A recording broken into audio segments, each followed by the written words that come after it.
Let's talk about Ron DeSantis. Let's talk about Ron DeSantis, because Ron DeSantis is kind of floundering right now in the Republican primary, and we need a standalone segment to talk about Ron DeSantis floundering. We need to talk about it. I think a lot of it, honestly, isn't even because of his record in Florida, even though as more of it gets highlighted, that is kind of undermining him. I think one example of that would be his recent campaign kerfluffle that just actually broke today, where he was caught using taxpayer-funded state vehicles to go out and campaign. That's not the only thing he's like in trouble for. As we talked about earlier, like Florida has been going through a lot of book bans recently. That's been getting him a lot of heat. But putting all that aside, right? Putting the domestic situation in Florida aside, his personality and his just interactions with people just look terrible. He's not good under pressure, at least when he's not at one of these pressers where he can like shut down the media. If he's in an interview, he actually has to go back and forth with the press, and he can't just shut them down and move on to the next question and pivot away. He hasn't performed as well as he used to do in these pressers to show himself as kind of like the mad dog of Florida, taking out all challengers. And you combine that with a type of social awkwardness and a lack of loyalty to Trump that many people perceive of him, definitely Trump supporters.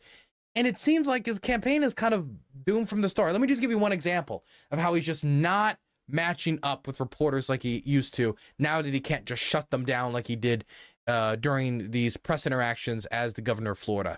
This is with the Megyn Kelly show, and this is a conservative commentator interviewing him who should be more sympathetic to his worldview. Okay, so friendly host interviewing him, all things considered, and this is how he performed. Much as the base is angry at these woke corporations, and I get it, and I know you get it, aren't you doing the very thing to these companies that conservatives are mad at left-wing leaders for doing? She's talking about the fact that Ron DeSantis is currently using the office of the Florida governorship to launch an inquiry into Bud Light because they did an advertisement with a trans person, Dylan Mulvaney. Now, most people would say it's very clearly him pushing an agenda and trying to punish a company for their political beliefs, which is just, I don't know, we will do an ad with a trans person. He's suing them on behalf of quote unquote Florida taxpayers. I think it's pretty flimsy. I don't think it's going to stand scrutiny. I think it's going to be pretty easy for Bud Light to justify them doing an ad with Dylan Mulvaney saying, look, Dylan Mulvaney does a lot of makeup tutorials.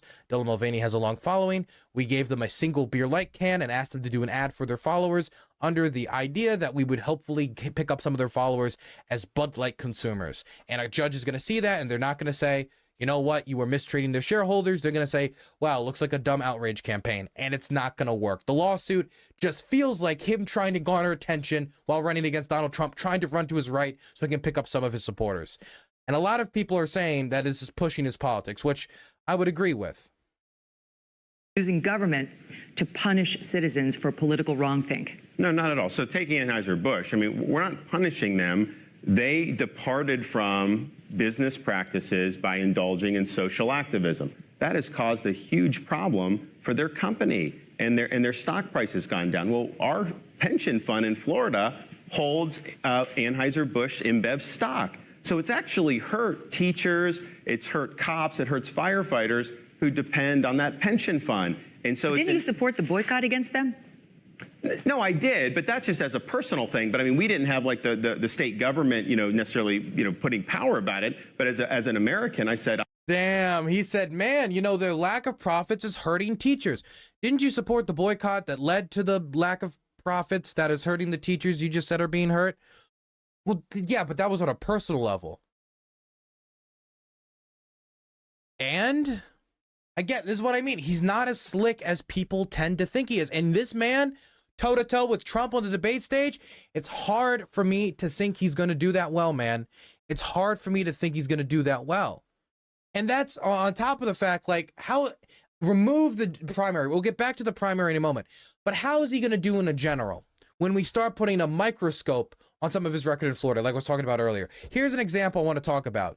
So recently, Florida approved PragerU, the conservative, like it's meant to make conservative propaganda, putting it the nicest way possible. Their job is to make conservative propaganda. And PragerU Kids, the section that could be used as educational material now in Florida public schools, is meant to make conservative propaganda for young people. And so this is coming off of a campaign against the politicization of schools, the politicization of education, and his response to it isn't, oh, let's depoliticize education, even though it's what he publicly says. He just wants to politicize education in the opposite direction.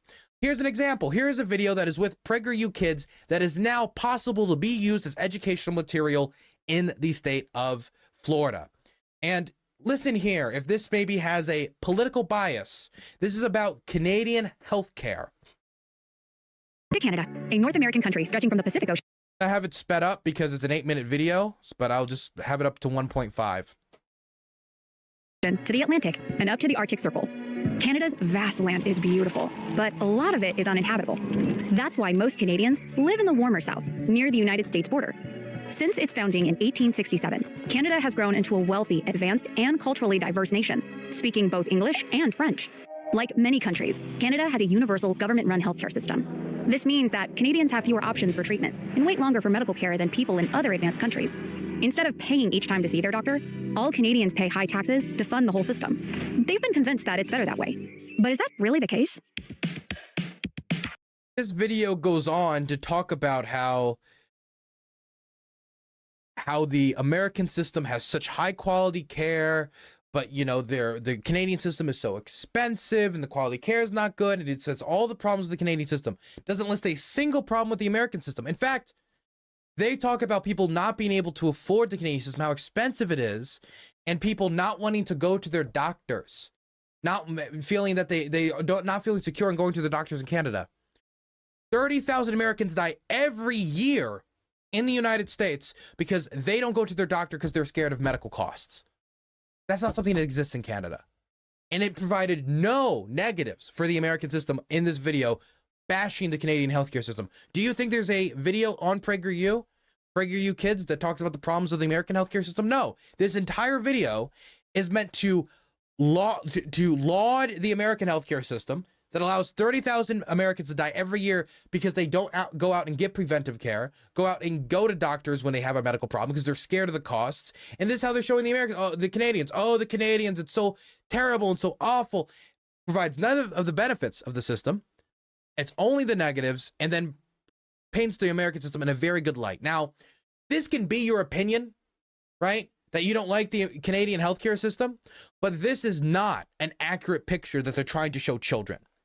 They're trying to laud the American system while blowing over its problems when it comes to cost and the amount of money we're paying. They call the Canadian system incredibly expensive, but they don't talk about the fact that we pay much more per person, per taxpayer in the American system, and how much we subsidize the development of pharmaceuticals and medical research, how much we subsidize through the government and then have to go out and pay out of pocket in many instances, pay deductibles, even if we have health care, which can go up to thousands upon thousands of dollars, when most Americans can't even afford a $400 emergency. None of this information is provided here. This isn't a balanced review of Canadian healthcare versus American healthcare. This is anti-free public healthcare propaganda. That's the purpose. That's what it's meant to do, and it's meant to get kids while they're young against public subsidized healthcare. That is the purpose of this video. And it's not surprising considering how PragerU is funded through many conservative organizations meant to push a conservative economic and political message. And so now this propaganda is now available to be used in Florida public schools. Even though Ron DeSantis is running on depoliticizing the schools. Isn't that crazy? And it's not just this, right? This is just one example. Mr. Guy, thank you so much for the primer. I appreciate it. This is just one example. Somebody collected a whole host of examples here of different things that here's just an example, right? Here's an example. Heard at school that you spoil paradise. I'm sorry, Mr. Columbus, but I heard at school that you spoiled paradise and you brought slavery and murder to peaceful people. Leo? Sorry. It's what I read and heard at school. Caramba! Those are some accusations. The place I discovered was beautiful, but it wasn't exactly a paradise of civilization, and the native people were far from peaceful. Look, this doesn't seem like the depoliticization of education. This seems like he just wants to politicize it in the other direction. That's all this sounds like.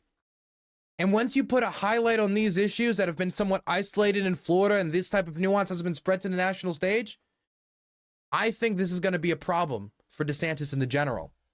When people talk about, let's talk about Arthur and books like that being banned, a lot of childhood-friendly books being banned by morally righteous conservatives in the state of Florida. Let's talk about the type of stuff they are saying could be used in Florida public schools, because Ron DeSantis says he wants to export this system to the entirety of the country. Part of the reason he's running for president. I think this is going to hurt him in the general.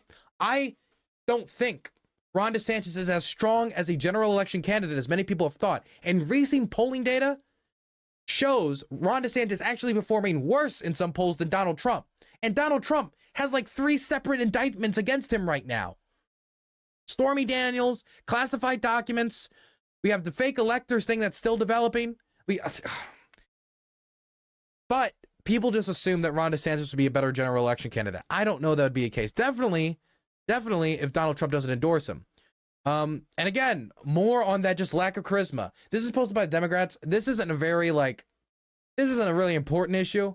But I'm just saying, like, when you compare this guy to Trump, this is not the charisma maniac, man. Oh, what is that? An icy? Yeah, that's probably a lot of sugar, huh? Good to see you. Look, I don't think calling kids fat, is really gonna help his campaign odds. And if all of this wasn't humiliating enough, if you don't believe me that he's crashing, well, just look at the polling data. Just look at the numbers. 2024 Ohio Republican primary. This was done by Ohio Northern University. Trump, 64%. Vivek Ramaswamy, 12%. DeSantis, 9%. Then Pence, Haley, Chris Christie, Hutchinson. The tech bro with 0 political experience, he's polling higher than DeSantis. And a supposedly, depending on who you ask, battleground state. Things don't look good for DeSantis, man. Things do not look good. No bueno. No bueno. No bueno indeed.